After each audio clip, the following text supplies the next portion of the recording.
नमस्कार, आप सबका स्वागत है बेस्ट क्लासेस में। मैं भूपेंद्र सिंह ठाकुर और आज हम पढ़ेंगे क्लास 10th मैथ का एक बहुत ही इंपॉर्टेंट टॉपिक जो है सीबीएसई और एमपी बोर्ड के लिए बहुत ज्यादा इंपॉर्टेंट। आज के टॉपिक को पूरा कंप्लीटली विद कॉन्सेप्ट समझने के लिए वीडियो को एंड तक जरूर देखें। आज की क्लास में हम करेंगे एनसीईआरटी एग्जाम्पलर के क्वेश्चन और पीवाईक्यूज। यदि आप चैनल पर नए हैं तो चैनल को सब्सक्राइब करें और नोटिफिकेशन बेल पे क्लिक करें जिससे आपको हर एक अपडेट मिलती रहे। सब्सक्राइब, आप वीडियो को अच्छे से देखें, समझें, आपको समझ में आए उसका चैनल को जरूर सब्सक्राइब करें, ठीक है। यदि आप चैनल पे नए हैं और आपको कंप्लीट क्लास 10th का मैथ्स पढ़ना है तो नीचे डिस्क्रिप्शन बॉक्स में एक लिंक दी हुई है प्लेलिस्ट की जिसमें कंप्लीट एनसीईआरटी विद एग्जाम्पल और जो भी हम पढ़ रहे हैं सभी वीडियोस में ऐड हो रहे हैं, तो आप वीडियो वहां से सब कुछ देख सकते हैं। और फ्री नोट्स के लिए नीचे ही टेलीग्राम चैनल की लिंक दी हुई है, वहां से जो भी पढ़ाया उसके नोट्स डाउनलोड आप कर सकते हैं, ठीक है। बिना टाइम वेस्ट करे हम आज का टॉपिक स्टार्ट करते हैं। आज की क्लास में हम पढ़ेंगे क्लास 10th का ही चैप्टर नंबर 3 जो है पेयर ऑफ लीनियर इक्वेशंस, है ना। कितने pair of linear equation in two variable, जिसमें कितने वेरिएबल दिए हैं, टू वेरिएबल। चैप्टर नंबर कौन सा है? 3। कहां से? NCERT exemplar. अब पीवाईक्यूज तो एग्जाम्पलर के बहुत सारे क्वेश्चन है जो आए हुए हैं, है ना। मोस्टली क्वेश्चन एग्जाम्पलर के आते हैं और आज की क्लास में हम करेंगे मेन जो हमारा फोकस है क्या, कॉन्सेप्ट को समझना और ऑब्जेक्टिव्स करना, ठीक है। तो ऑब्जेक्टिव आपको दिए गए हैं कहां पर? एग्जाम्पलर की पहली एक्सरसाइज में। तो पहले हम थोड़ा सा रिवाइज करते हैं कि chapter number 3 pair of linear equation में क्या है। तो इसमें आपको लाइंस के बारे में पढ़ना है ना। जैसे एक इसका स्टैंडर्ड फॉर्म, इसका एक केबल अटक गई थी, चल ठीक। तो हम जो पढ़ रहे थे इसमें क्या पढ़ना आपको, इसका स्टैंडर्ड फॉर्म क्या होता है। स्टैंडर्ड फॉर्म थोड़ा सा ज्यादा ही मोटा पॉइंट हो गया है, इसे थोड़ा सा छोटा कर लेते हैं, ठीक है। स्टैंडर्ड फॉर्म क्या थी? ax plus b y plus c equals to 0। ये एक लीनियर इक्वेशन है। यहां पर x एंड y जो है आपके क्या वेरिएबल्स है। तो दो वेरिएबल्स हो गए, कौन कौन से? x और y। और सभी क्वेश्चन में आपको इन वेरिएबल्स की वैल्यू को क्या करना है? फाइंड करना है। अब पेयर ऑफ इक्वेशन है, यहाँ पे दो वेरिएबल, कितने वेरिएबल हो गए? दो वेरिएबल, एक x और एक y। ये आपकी पहली इक्वेशन है।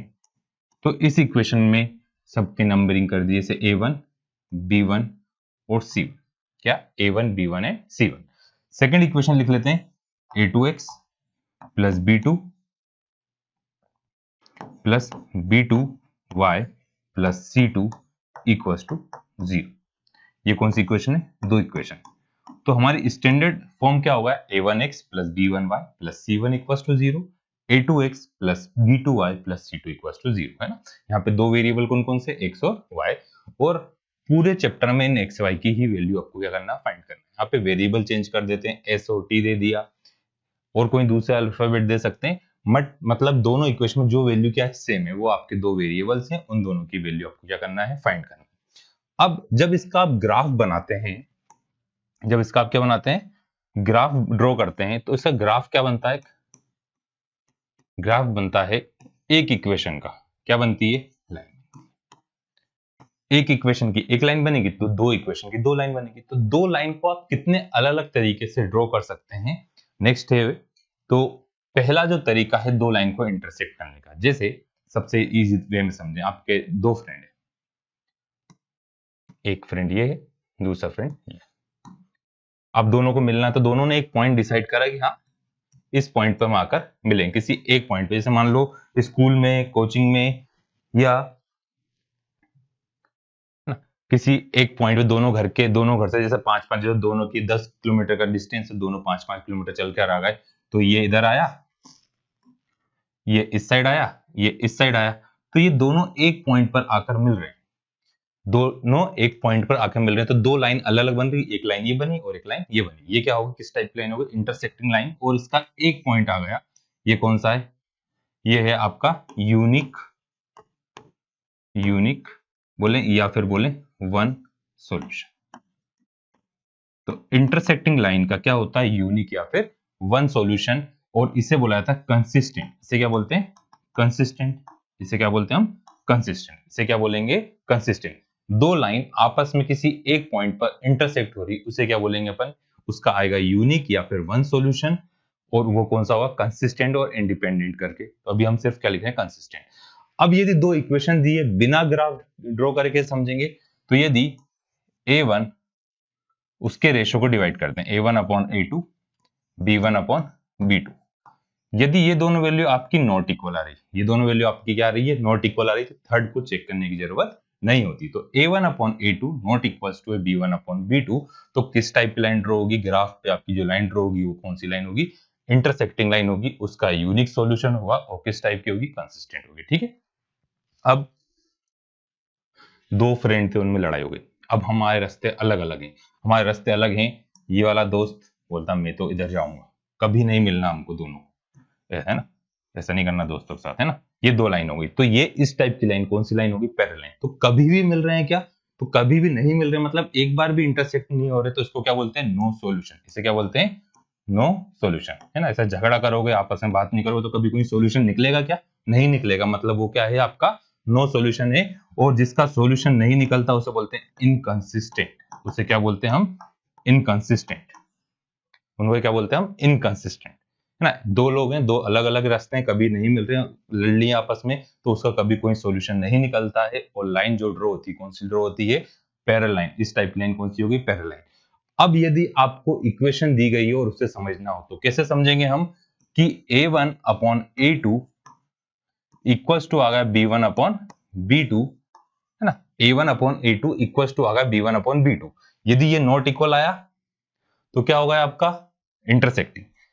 इक्वल आ गया तो आप सी को चेक करते हैं, तो सी को चेक करा और सी वाली वैल्यू नॉट इक्वल है, तो उसे बोलते हैं अपन क्या, पैरेलल लाइन। उसे क्या बोलते हैं अपन, पैरेलल। आया सबको इतना समझ में। अब तीसरी कंडीशन, तीसरी कंडीशन क्या है, दो भाई हैं ना, जो एक दूसरे के बिना नहीं रहते, हमेशा साथ में रहते हैं, जो हमेशा साथ में रहते हैं, मिल के रहते हैं, उन्हीं की तरक्की होती है ना। मिल के रहोगे, साथ में रहोगे, तो ही आप आगे बढ़ सकते हैं। और हर एक पॉइंट पे दोनों मिल रहे हैं, इसको बोलेंगे आप कौन सा, इनफाइनाइटली मेनी सॉल्यूशन। क्या बोलेंगे, इनफाइनाइटली मेनी सॉल्यूशन। आप इनफाइनाइटली तरक्की करोगे, यदि मिलके रहोगे, हर दम हर पल साथ में रहेंगे, तो आप मिलके रहेंगे, तो इनफाइनाइटली तरक्की करोगे, मतलब इनफाइनाइटली मेनी सॉल्यूशन आपका आएगा। और उस चीज को बोलेंगे आप कंसिस्टेंट। उसे क्या बोलेंगे आप, कंसिस्टेंट। कंसिस्टेंट का मतलब क्या होता है, और ये कौन सा वाला है, डिपेंडेंट। ये कौन सा वाला है, डिपेंडेंट। कंसिस्टेंट का मतलब होता है जिसका एक भी सॉल्यूशन निकल जाए, उस चीज को क्या बोलते हैं, कंसिस्टेंट। अब इसका यदि अपन किस टाइप से चेक करें, रेशो में चेक करें, a1 upon a2 equal to आ गया था b1 अपॉन b2, तो इक्वल टू आना चाहिए c1 अपॉन c2। हर एक चीज दोनों में समान होना चाहिए, सब कुछ इक्वल होना चाहिए, तो आप मिलके रह सकेंगे, सब कुछ मिलके सेम रहेगा, तो आप मिलके रह सकेंगे, और वहां पे क्या होगा, आपका इनफाइनाइटली मेनी सॉल्यूशन होगा। अब ये तीनों लाइन समझे, हम एक साथ लिखते हैं सबको, क्वेश्चन की बात करेंगे, है ना। तो हमने तीन टाइप की लाइन समझी, तीन टाइप की, है ना। यहां लिखते हैं अपन सीरियल नंबर, सीरियल नंबर, यहां लिखेंगे रेशो, रेशियो के बाद लिखेंगे अपन किस टाइप, टाइप ऑफ लाइन, फिर क्या लिखेंगे, नंबर ऑफ सॉल्यूशन, इसके सॉल्यूशन है या नहीं है, और लास्ट में लिखेंगे कंसिस्टेंसी। लास्ट में क्या लिखेंगे अपन, कंसिस्टेंसी, है ना। तो अब रेशियो तीन टाइप की थी, तो यहां पहला वाला पॉइंट, यदि a1 upon a2 not equal आ रहा है b1 upon b2, a1 upon a2 not equal आया b1 अपॉन b2 के, तो किस टाइप लाइन होती है, इंटरसेक्टिंग लाइन। कौन सी लाइन होती है, इंटरसेक्टिंग लाइन। इंटरसेक्टिंग लाइन कैसे ड्रॉ होती है, कहीं ना कहीं पर एक पॉइंट पर आकर मिल रहे हैं, वो कौन सी लाइन है, इंटरसेक्टिंग लाइन। इसका होता है यूनिक सॉल्यूशन। क्या होता है, यूनिक सॉल्यूशन, या फिर बोल रहे वन सॉल्यूशन, दोनों का मतलब सेम है, यूनिक और वन सॉल्यूशन, आप दोनों में से कुछ भी बोल सकते हैं। और ये क्या होता है, कंसिस्टेंट होता है। ये क्या होता है, कंसिस्टेंट होता है, ठीक है। उसके बाद दूसरा है सेकंड, यदि a1 upon a2 equals to B1 upon B2 आ गया तो जाके आप C वाला चेक करेंगे। यदि दोनों ही नॉट इक्वल आए तो C वाला इक्वल आए या ना आए उससे कुछ मतलब नहीं, हमें किससे मतलब है कि ये दोनों वैल्यू इक्वल तो नहीं आई, नॉट इक्वल आई, मतलब किस टाइप लाइन है, इंटरसेक्टिंग लाइन है। ठीक है, अब A1 upon A2 equals to आ गया B1 अपॉन B2 और B1 अपॉन B2 के बराबर नहीं है C1 अपॉन C2। तो ये लाइन होती है आपकी कौन सी line, parallel line. Parallel line कैसे होती है, जो कभी भी इंटरसेक्ट नहीं हो, एक इधर गया एक इधर गया, दो लाइन आपस में कभी भी इंटरसेक्ट नहीं हो रही तो उसे बोलते हैं पैरेलल लाइन। और उसका क्या होता है, नो सॉल्यूशन, उसका कोई भी सॉल्यूशन नहीं निकलता है। तो ये क्या हो गया आपका, इनकंसिस्टेंट। क्या हो गया, इनकंसिस्टेंट। कौन सा हुआ है, इनकंसिस्टेंट। फिर थर्ड है, थर्ड वन क्या दिया है, नॉट इक्वल आया, इक्वल आ गया। तीसरी वाली C1 upon C2 not equal नहीं आई, इक्वल आ गई तो क्या आ गया, A1 upon A2 equals to B1 upon B2 और इक्वल्स आ गया C1 अपॉन C2। तो ये हो गई कौन सी लाइन, को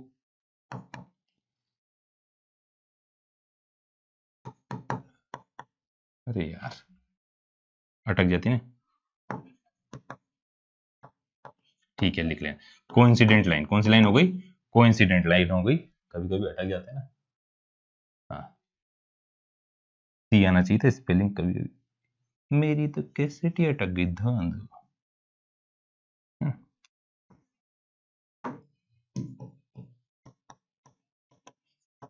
कोइंसिडेंट लाइन, कौन सी लाइन आ गई, कोइंसिडेंट लाइन मतलब एक के ऊपर एक लाइन आ रही है तो उसे कौन सी लाइन बोलते हैं अपन, कोइंसिडेंट लाइन बोलते हैं। और उसका क्या होता है, इनफाइनाइटली मेनी सॉल्यूशन। कौन सा सॉल्यूशन होता है, इनफाइनाइटली मेनी सॉल्यूशन होता है। और ये होता है कंसिस्टेंट, क्या होता है, कंसिस्टेंट बट डिपेंडेंट। तो पूरे चैप्टर में सिर्फ आपको यही चीज क्या करना है, फाइंड करना है। यही चीज आपको क्या करना है, सिर्फ फाइंड करना है। ठीक है, तो रेशो आए सबको समझ में, क्या होते हैं रेशो का मतलब आ गया सबको समझ में, किस टाइप से चेक करना है। अब हम क्वेश्चन में उसी को करेंगे। तो एक्सरसाइज दिए 3.1 में क्या दिया है आपको, ऑब्जेक्टिव क्वेश्चन दिए हैं और ऑब्जेक्टिव में मोस्टली बच्चों का गलती होती है, तो ध्यान समझिएगा, बहुत आसान है। क्या बोल रहे हैं, ग्राफिकली पेयर ऑफ इक्वेशन। तो यदि ये इक्वेशन जो दी हुई है इसका आप ग्राफ बनाएंगे तो किस टाइप से, अब इक्वेशन लिखता हूं थोड़ा सा बड़ा यहाँ पे। पहली दी हुई है 6x minus 3y plus 10 equals to 0। दूसरी वाली इक्वेशन दी हुई है 2x minus y plus 9 equals to 0। अब ऑब्जेक्टिव हम ऐसा तो लिखेंगे कि A1 लिखा, फिर B1 लिखा, फिर C1 लिखा, फिर A2 B2 C2 लिखा, ऐसा कुछ भी नहीं करना। आपको क्या करना है, सिर्फ करना है, x के नीचे x वाली वैल्यू लिखी, y के नीचे y, z के c के नीचे c वाली वैल्यू।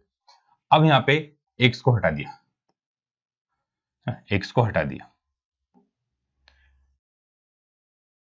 x को हटाया, ये 0 वगैरह दिया था इन सभी को हटाया और इनको आपस में डिवाइड करा, y नहीं था, y के साथ कुछ भी नहीं, तो वहां पे क्या बच गया, y बन गया। अब 2 से कितना टाइम गया, 2 से कितना टाइम गया, 3 टाइम गया, 3/1 हुआ। माइनस से माइनस कैंसिल हुआ, ये भी 3/1 हुआ। तो A1 upon A2 B1 upon B2। तीसरा 10 अपॉन 9 नॉट इक्वल है, तो A1 upon A2 B1 upon B2 C1 upon C2। A1 upon A2 B1 upon B2 C1 upon C2। A1 upon A2 B1 upon B2 C1 upon C2 किस type की line होती है, parallel line. तो इसका answer आ गया आपका, क्या कैसा आया, पैरेलल लाइन। क्या आंसर आ गया, उनने पूछा था ग्राफिकली पेयर ऑफ इक्वेशन, किस टाइप की इक्वेशन बनेगी, पैरेलल लाइन बनेगी। कौन सा आंसर आएगा इसका,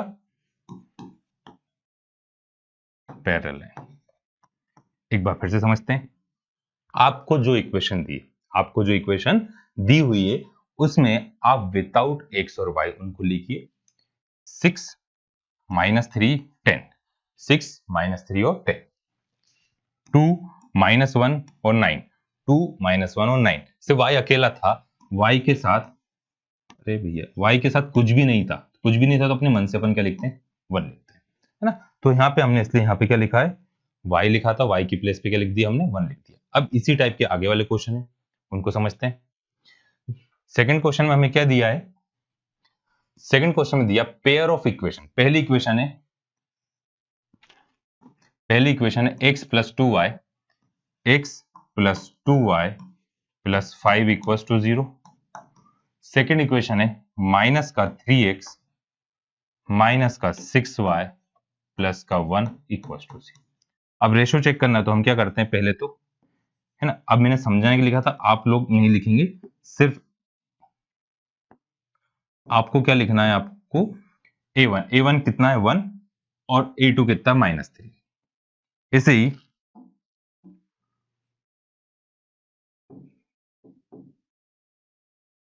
ही लिखा आपने b1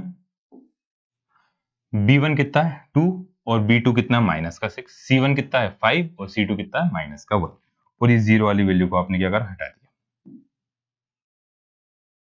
मतलब a1 अपॉन a2 लिखा, b1 अपॉन b2 लिखा, c1 अपॉन c2 लिखा।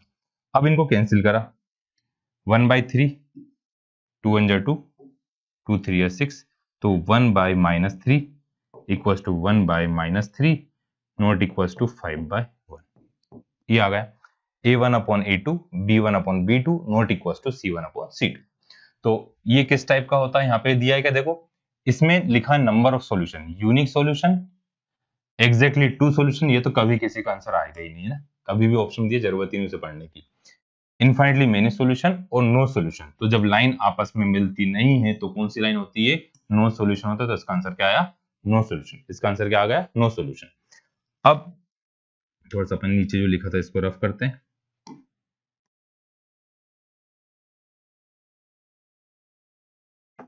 नेक्स्ट क्वेश्चन नंबर 3 क्या दिया है, if the pair of linear equation is consistent है, then the lines will be consistent होगी, तो पैरेलल तो क्या होती है, इनकंसिस्टेंट, पैरेलल हमारा नहीं हुआ। ऑलवेज कोइंसिडेंट, हमेशा कोइंसिडेंट जरूरी तो नहीं है, हो सकता है उसका यूनिक सॉल्यूशन भी हो। इंटरसेक्टिंग और कोइंसिडेंट है, तो इसका आंसर कौन सा आएगा, इंटरसेक्टिंग एंड कोइंसिडेंट। जब कंसिस्टेंट सॉल्यूशन होता है, है ना, जब कंसिस्टेंट सॉल्यूशन होता है तो लाइन क्या होती है, यहाँ पे एक और चीज सही कर लेते हैं वापस, मेरा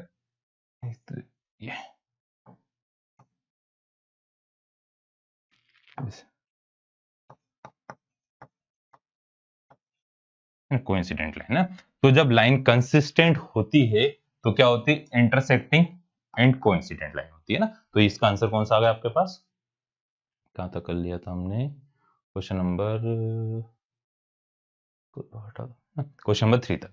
अब फोर्थ क्वेश्चन क्या दिया है ना, ये सभी क्वेश्चन आए हुए हैं। If the pair of equation y equals to 0, y equals to क्या है 0 और y इक्वल्स टू -1। अब आपकी इक्वेशन होती है स्टैंडर्ड फॉर्म, इसमें बहुत ज्यादा कंफ्यूज होते हैं बच्चे, तो इक्वेशन होती है a1x plus b1y plus c1 equals to 0।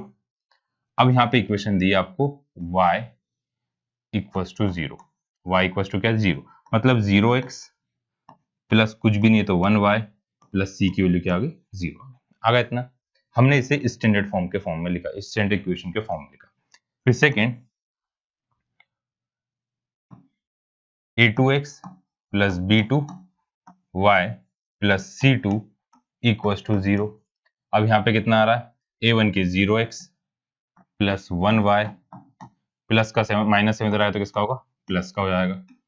तो देखो 0/0 इधर है 1/1, क्या ये इक्वल होता है क्या, ये हमेशा नॉट इक्वल रहेगा, है ना। तो नॉट डिफाइन आ गया, ये वाली वैल्यू क्या आ गई, नॉट डिफाइन।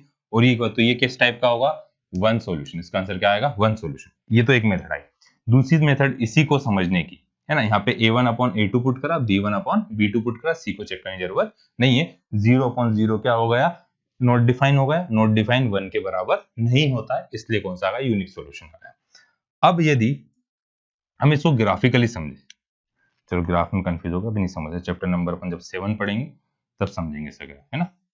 ये एक पॉइंट दिया रहता है तो उसका ग्राफ कैसे होता है, ठीक है। अब सेकंड क्या दिया है, the pair of equation x equals to a, x equals to क्या दिया आपको, x equals to a plus का इधर आया तो किसका होगा, माइनस का, x इक्वल्स टू a, और y इक्वल्स टू क्या दिया था b, तो माइनस b इक्वल्स टू कितना होगा 0। आया इतना दो इक्वेशन, x इक्वल टू कितना है a, y इक्वल टू कितना है b। x की वैल्यू a है, y की वैल्यू b है। ये आपकी इक्वेशन फर्स्ट है, ये आपकी इक्वेशन सेकंड है। इनको समझने के लिए पहले हम इनको स्टैंडर्ड फॉर्म में लिखें। तो ये आ गया 1x, y नहीं है तो क्या लिखा, प्लस का 0 y माइनस का a इक्वल टू 0। मैंने इसमें जो भी अपने मन से चेंजेस करें, मतलब यहाँ पे नहीं थे, मैंने उसको व्हाइट प्लस लिखा।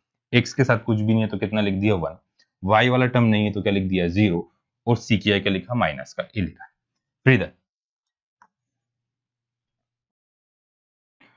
0x minus 1y minus 1y minus b equal to 0।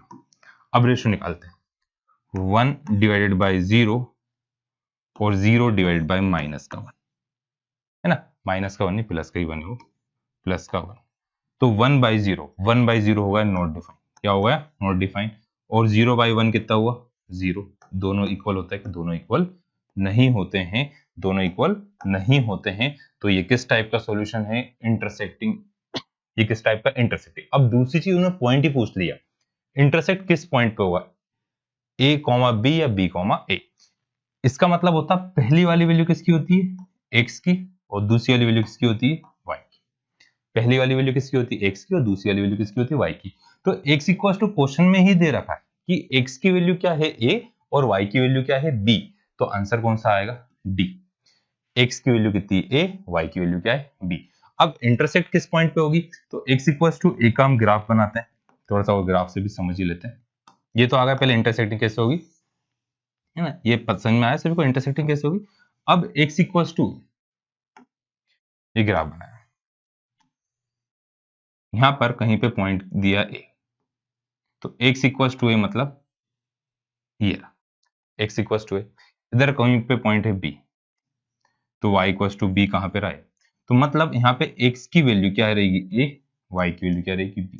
तो जो क्वेश्चन में दी डायरेक्ट वही है, x की वैल्यू a और y की वैल्यू कितनी है b।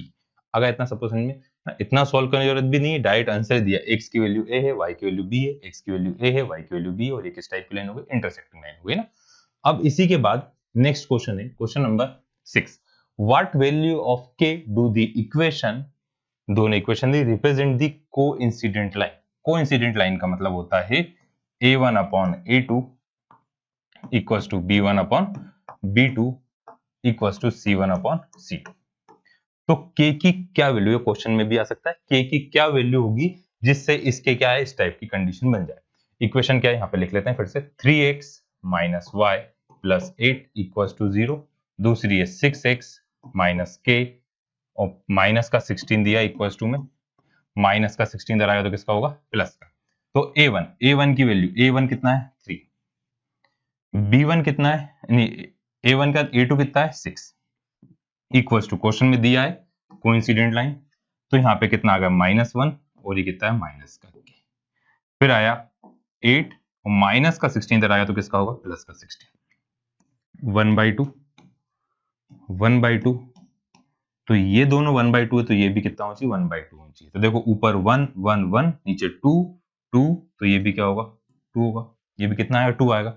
ऐसे नहीं आ रहा तो क्रॉस मल्टीप्लाई कर लो, 1/2 इक्वल्स टू 1/k, तो k इक्वल्स टू कितना आ गया, तो k की वैल्यू कितनी आ रही है 2। तो हमारा आंसर कौन सा है, सी वाला। हमारा आंसर कौन सा है, सी। आ रहा सभी को समझ में, ठीक है। अब नेक्स्ट है 6th के बाद 7th क्वेश्चन। 7th क्वेश्चन में क्या दिया गया है, if the line given by 3x plus 2ky equals to 2। Line क्या दी हुई है आपको, 3x plus 2ky equals to 2 और 2x plus 5y plus 1 equals to 0। या तो दोनों के इक्वल टू में 0 होना चाहिए, या दोनों के इक्वल टू में वैल्यू होना चाहिए। एक में इक्वल्स टू में 2 इधर दिया, प्लस का 2 इधर आया तो किसका हो जाएगा, प्लस का 2 इधर आया तो किसका होगा, प्लस का 2 को हम ट्रांसपोज करके आए, माइनस का 2 होगा, इधर क्या बच गया 0 बच गया। अब आपको ये लाइन किस टाइप की दी हुई है, पैरेलल दी है, तो आपको पता किसकी वैल्यू करना है, k की वैल्यू। किसकी वैल्यू फाइंड करना है, k की वैल्यू फाइंड करना। नेक्स्ट टाइम थोड़े से क्वेश्चन और बड़े कर लेंगे, शायद दिख नहीं रहा होगा। तो यहां पर दोनों इक्वेशन लिखी, आपको बताना किस टाइप की वैल्यू ऑफ k होगी जब लाइन क्या बन जाएगी, पैरेलल। लाइन पैरेलल कब होती है, पैरेलल की कंडीशन क्या होती है, पैरेलल का मतलब होता है a1 upon a2 equals to b1 upon b2 not equals to होता है c1 अपॉन c2। तो आपको तो k की वैल्यू पता करना, नॉट इक्वल्स टू कोई मतलब ही नहीं। इन दोनों को सॉल्व करते हैं। a1 कितना है 3, a2 कितना है 2, 3 और 2, फिर equals to 2k upon 5, equals to 2k upon 5। तो सॉल्व करें, यहां से क्रॉस मल्टीप्लाई कर, 5 3 कितना हो गया 3 इंटू 5, नीचे 2 था एक और 2 आ गया, तो k की वैल्यू यहां से आ गई प्लस 5 2 3 जब 15/4। k की वैल्यू कितनी आई 15/4। 15/4 कौन सा वाला ऑप्शन है आपका, सी वाला। तो आंसर आया कितना 15/4। क्या करना है, दोनों इक्वेशन लिखेंगे आप, फिर पैरेलल लाइन की कंडीशन लिखी, फिर सभी की वैल्यू पुट करी। x के साथ वाली पहली इक्वेशन है तो a1 b1 c1, फिर a2 b2 c2, दोनों को पुट करा। नॉट इक्वल वाले से कोई मतलब ही नहीं, इक्वल वाले को सॉल्व करा, k की वैल्यू कितनी आ गई 15/4 आया सभी को। नेक्स्ट है the value of c for which the pair of equation. अब इक्वेशन, अब k दे रहे थे, k की प्लेस पे दे दिया c x minus y equals to 2, 6x minus 2y equals to 3। ये दो इक्वेशन दी, तो इसके infinitely many solution, infinitely many solution दिया बोला उन्होंने, तो इनफाइनाइटली मेनी सॉल्यूशन है ना, इनफाइनाइटली मेनी सॉल्यूशन। अब इनफाइनाइटली मेनी सॉल्यूशन की कंडीशन क्या होती है, a1 upon a2 equals to b1 upon b2 equals to c1 upon c2 होती इक्वेशन। a1 की प्लेस पे लिखा c, a2 की प्लेस पे लिखा है 6, b1 की प्लेस पे -1, b2 की प्लेस पे -2 और फिर 2/3। तो ये बताइए आप, क्या 1/2 1/2 1/2 2/3 के बराबर होता है क्या? ये 1/2 है और ये 2/3, दोनों अलग अलग है, बट इन्होंने तो बोला कौन सी लाइन, इनफाइनाइटली मेनी सॉल्यूशन, मतलब कंपलसरी कि ये दोनों क्या होना चाहिए, इक्वल होना चाहिए। ये दोनों क्या होना चाहिए, कंपलसरी इक्वल होना चाहिए, बट ये है क्या, नॉट इक्वल है। मतलब उन्होंने क्वेश्चन ही हमको क्या दिया, गलत दिया। क्वेश्चन ही गलत दिया। ऑप्शन देखते हैं, पहला दिया 3, दूसरा दिया -3, -12 और नो वैल्यू। तो इसका आंसर क्या आएगा, इसकी कुछ भी वैल्यू नहीं होगी। इसका आंसर क्या लिखोगे आप, नो वैल्यू।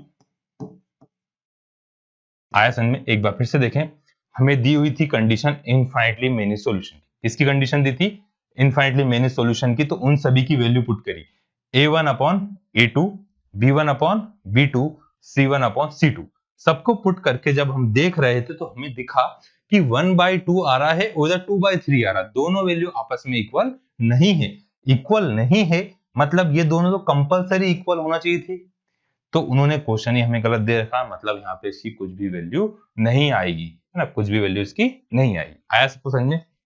चलो 8th क्वेश्चन तक पहुंच गए, समझ में भी आ रहा है, यहाँ तक देखा है तो अब सब्सक्राइब करो चैनल को। उस टाइम मैंने बोला था, समझ में आएगा सब्सक्राइब करना, जल्दी सब्सक्राइब करिए। हम 8th क्वेश्चन करते हैं, 8 कर 9 करते हैं, कर लिया है ना। तो सब्सक्राइब करने से क्या होगा कि जब नेक्स्ट वीडियो आएगा तो आपको इसकी नोटिफिकेशन मिल जाएगी और आप आसानी से समझ सकेंगे, ठीक है। तो अब नेक्स्ट है one equation of the pair, है ना। दो इक्वेशन थी, पेयर ऑफ इक्वेशन मतलब कितनी होती है, दो। दो में से किसकी बात करें, डिपेंडेंट। डिपेंडेंट कौन सी होती है, a1 अपॉन, डिपेंडेंट का मतलब होता है यूनिक सॉल्यूशन। कौन सा, dependent equation is -5x + 7y equals to 2, then the equation, है ना। One pair of equation of dependent linear equation is minus का 5x प्लस का 7y इक्वल्स टू 2, ऐसी दी हुई है। तो सेकंड इक्वेशन कैन बी, तो दूसरी इक्वेशन कौन सी होगी, देखो 10x + 14y + 4, तीनों साइन सेम दिए, x की वैल्यू नेगेटिव है, y की वैल्यू पॉजिटिव है और इक्वल्स टू में, तो इक्वल टू में 4 इधर लेगा तो किसका होगा, माइनस का 4 होगा। 10x + 4y क्या सेम साइन आ रहे हैं, ये नेगेटिव होगा, तो ये वाला आंसर हमारा नहीं है। माइनस का 10x, माइनस का 10x, माइनस का 14y, प्लस का 4 उधर गए तो किसका होगा, माइनस का। इन तीनों के भी सेम साइन होगा, ये भी नहीं होना चाहिए। x की वैल्यू नेगेटिव है, इसकी वैल्यू नेगेटिव, तो सेम कौन सी आ रही है, सेम आ रही है कौन सी, 10x, 10x minus 14y equals to -4। इसमें से माइनस का 2 कॉमन ले लिया, माइनस का 2 मैंने क्या ले लिया, कॉमन लिया, तो कितना आएगा, माइनस का 5x प्लस का 7y इक्वल्स टू -4। मल्टीप्लाई की वैल्यू दे लेगा हमें, तो 7x -2। दोनों इक्वेशन क्या आ रही है ना, ये माइनस से माइनस क्या होगा, कैंसिल। तो देखो माइनस का 5x प्लस का 7y प्लस का 2, बिल्कुल सेम ये इक्वेशन होगी। तो कौन सी इक्वेशन, एक इक्वेशन तो आपको दी है, दूसरी इक्वेशन डिपेंडेंट मतलब था आपका कौन सा, कोइंसिडेंट। डिपेंडेंट मतलब क्या था, कोइंसिडेंट। कोइंसिडेंट में क्या होता है, a1 upon a2, b1 upon b2, c1 upon c2। तो दोनों इक्वेशन बिल्कुल सेम टू सेम होना चाहिए। तो हमने देखा माइनस का x था प्लस का y था, माइनस का x प्लस का y या प्लस का x माइनस का y, दोनों के साइन चेंज होना चाहिए। तो बिल्कुल अपोजिट साइन दिए थे कौन से में, डी वाले में। तो डी वाला हमारा क्या है, इसका आंसर आ गया। जब -2 कॉमन लिए तो same as it is equation होगी, ठीक है। अब इसके बाद है 9th के बाद 10th question. A pair of equation which have unique solution x equals to 2 और y इक्वल्स टू 3 -3। मतलब ये जो चार इक्वेशन दिए, उन चारों इक्वेशन में कौन सी इक्वेशन का सॉल्यूशन x की वैल्यू -2 और y की वैल्यू कितनी है, -3। मतलब ये दोनों पुट करने से ये वाली वैल्यू है। तो हम पहला वाला चेक करें, पहला वाला कर रहा हूं मैं, ए वाला चेक कर, x प्लस वाई -1। x की वैल्यू 2 पुट करी, y की वैल्यू -3 करी, क्या -1 के बराबर आता है।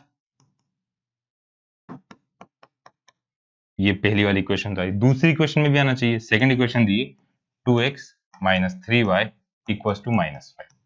तो 2 इंटू 2 माइनस का 3 माइनस का 3, तो 4 माइनस माइनस प्लस हो गया, तो कितना रहा 13। क्या 13 दिया है यहाँ पर, 13 नहीं है, नॉट इक्वल -5 के, मतलब इसका आंसर ये वाला तो नहीं है, पहला वाला नहीं है। अब उसके बाद नेक्स्ट चेक करते हैं। मतलब आपको ये वैल्यू पुट करके देखना है, क्योंकि अभी हमने एलिमिनेशन सब्स्टिट्यूशन मेथड नहीं पढ़ी है। चाहे तो आप वो भी कर सकते हैं, पर इतने सारे क्वेश्चन में लगाएंगे तो और ज्यादा बड़ा हो जाएगा। तो हम वैल्यू पुट करके देखें। अब दूसरा वाला -2x प्लस का 5y माइनस का 11।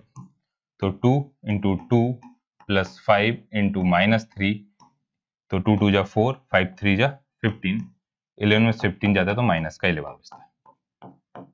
मतलब इसकी पहली वाली इक्वेशन तो ठीक है। दूसरी इक्वेशन में पुट करा, 4x plus 10y equals to minus का 22 आना चाहिए।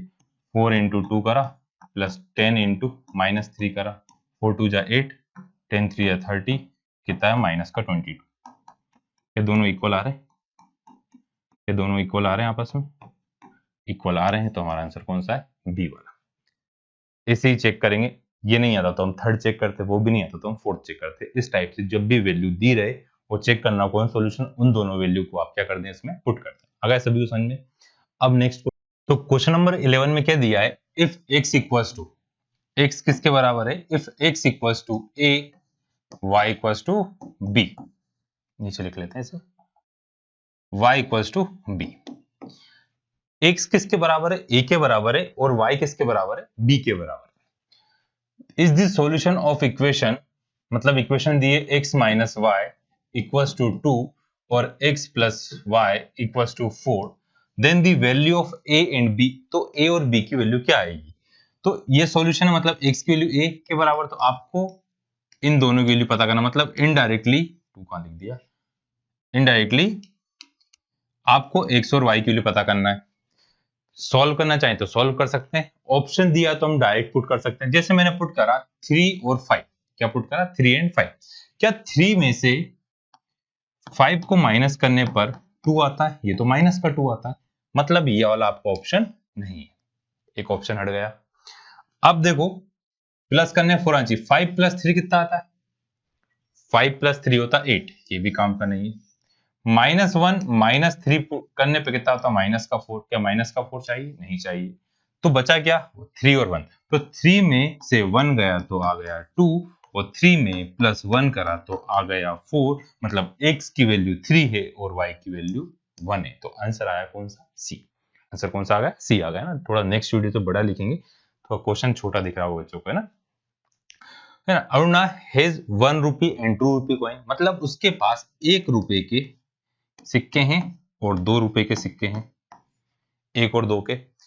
With her if the total number of coins, total coin कितने होगा, टोटल कॉइन उसके पास है 50, टोटल कॉइन कितने हैं उसके पास 50 है, और टोटल अमाउंट कितना है, टोटल अमाउंट 75।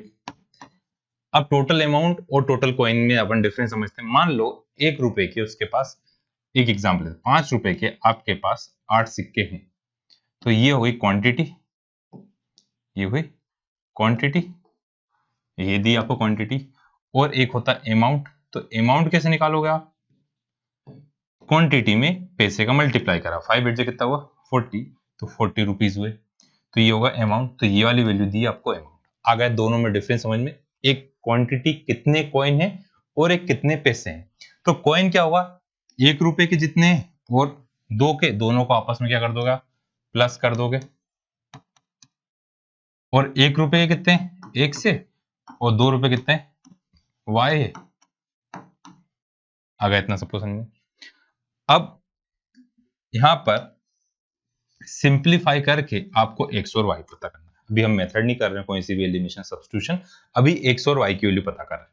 तो देखो 35 प्लस 15, 35 प्लस 15 करते हैं तो कितना आता है 0, है ना, कितना आ गया 50। 25 प्लस 25 50 आता है, 35 प्लस 20 करने पर कितना आता है 55 आता है। तो एक आंसर खत्म, ये तो इसका आंसर हो ही नहीं सकता। मतलब ये तीनों से मतलब प्लस करने पे 50 आ रहा। अब तीनों में से कोई से एक की वैल्यू पुट करने पे 75 आएगा। तो मैं 35 में 1 का इंटू करा 35 में, प्लस 15 का मल्टीप्लाई करा किसमें 2 में, तो 15 टू जा कितना हुआ 30, और प्लस 35 कितना होता है 65। क्या 65 रुपीज चाहिए हमें, मतलब पहले वाला आंसर नहीं है। 1 का इंटू करा 15 में तो 15, 2 का इंटू करा 35 में, 35 टू जा कितना होता है 70, 70 प्लस 15 कितना हुआ है, कितना है 5, 85। क्या 85 चाहिए, ये भी आंसर नहीं बचा, कौन सा 25, 25 चेक करते हैं। 25 प्लस 2 इंटू 25 करा तो कितना हुआ 25 प्लस 50 कितना आ गया 75। तो हमारा आंसर कौन सा आ रहा है डी, आंसर कौन सा आ रहा है डी, डी कितना है 75। आया सबको समझ में। अब इसके बाद एक और है, एक और कौन सा है, एक मिनट,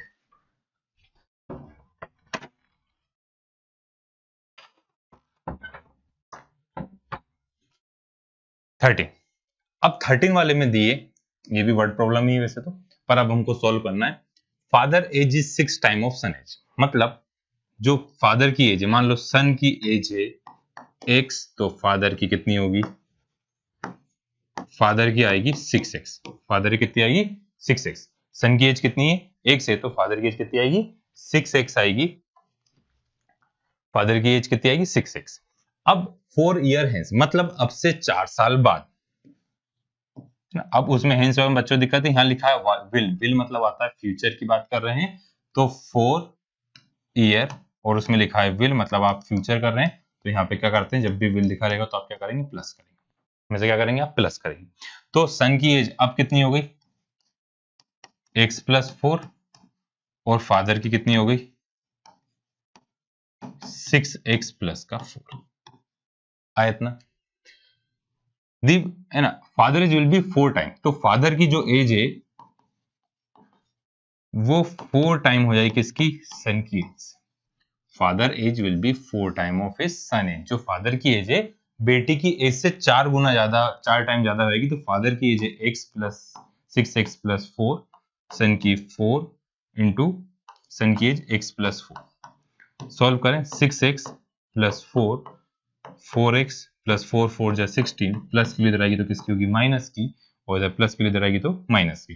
कितना होगा 6x में से किसको माइनस कर दिया 4x को, 16 माइनस 4, 2x इक्वल टू कितना आ गया 12। तो x की वैल्यू यहाँ पे कितनी आ गई 12 डिवाइड बाई 2 6। तो सन की एज कितनी हो गई x, तो सन की एज यदि 6 हुई तो फादर की होगी 6 4 जा 20, 6 6 जा 36, कितना हुआ 36। तो सन की एज है x और फादर की एज है कितनी 36। ये हुआ हमारे ऑब्जेक्टिव क्वेश्चन फर्स्ट एक्सरसाइज में। तो उम्मीद है आप सभी को ऑब्जेक्टिव क्वेश्चन अच्छे से समझ में आ गया होगा, समझ में भी आ गया होगा। चैनल को सब्सक्राइब भी सभी ने कर लिया होगा, नोटिफिकेशन बेल पे भी क्लिक कर दिया सभी ने, ना। तो नेक्स्ट क्लास में हम क्या करेंगे, जो सेकंड एक्सरसाइज है जिसमें कंसिस्टेंसी या इनकंसिस्टेंसी चेक करी जाती है वाली एक्सरसाइज करेंगे। तो आज के लिए इतना ही। Bye bye, good night, take care, thank you.